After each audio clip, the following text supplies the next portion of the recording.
Bonjour, la question 15 de notre Master Quiz de l'Avent vient nous faire découvrir aujourd'hui le plus grand conservatoire au monde de parfums. Quel en est son nom? Est-ce l'Hénothèque, la Bibliothèque des odeurs ou l'Osmothèque? Alors bien évidemment, les connaisseurs le savent, il s'agit de l'Osmothèque. Située à Versailles, à côté de Paris, l'Osmothèque est, comme son nom l'indique, un endroit où sont répertoriées des odeurs et plus particulièrement les parfums. C'est le premier et l'unique conservatoire au monde de parfums qui recense à ce jour près de 4000 parfums, dont 800 disparus. C'est un petit peu la Mecque de tous les amoureux du parfum. Alors c'est le parfumeur Jean Carléo qui en a eu l'idée et qui a créé l'Osmothèque en 1990. L'objectif était de pouvoir remonter le temps afin de comprendre l'histoire de la parfumerie et l'histoire des succès de ses parfums. Comme un musée représente l'histoire de ses œuvres, ici, chaque parfum à l'Osmothèque va être un témoin olfactif de son époque et va venir raconter une tranche de l'histoire de la parfumerie.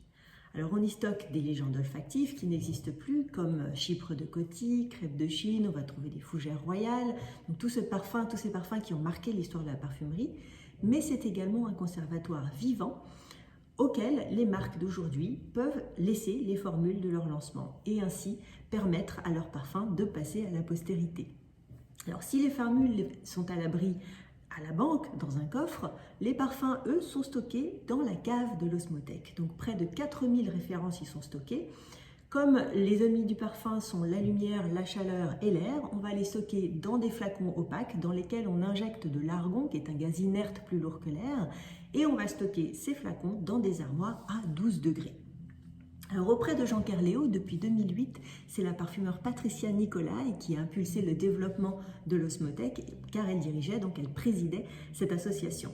Mais elle vient de rendre les rênes à un nouveau président qui s'appelle Thomas Fontaine, qui est également parfumeur osmothécaire. On lui souhaite d'ailleurs la bienvenue. Alors, le rôle de l'Osmothèque est évidemment la conservation de ce patrimoine olfactif, on l'aura compris, mais c'est également un rôle de transmission. C'est pourquoi elle organise des conférences olfactives qui sont destinées aussi bien aux professionnels qu'à un public de passionnés et de néophytes. Donc on peut notamment y découvrir ces fameuses légendes olfactives qui n'existent plus. L'Osmothèque propose également sur son e-shop une très jolie collection de livres sur le parfum. De quoi vous inspirer si vous êtes encore en panne au niveau des cadeaux de Noël. Alors n'hésitez pas à aller sur le site de l'Osmothèque que je vous laisse ici et à vous inscrire aux conférences dès qu'elles recommenceront, on s'y croisera sûrement. En attendant, je vous retrouve demain pour répondre à la question 16 de notre Master Quiz de l'Avent. Salutations parfumées!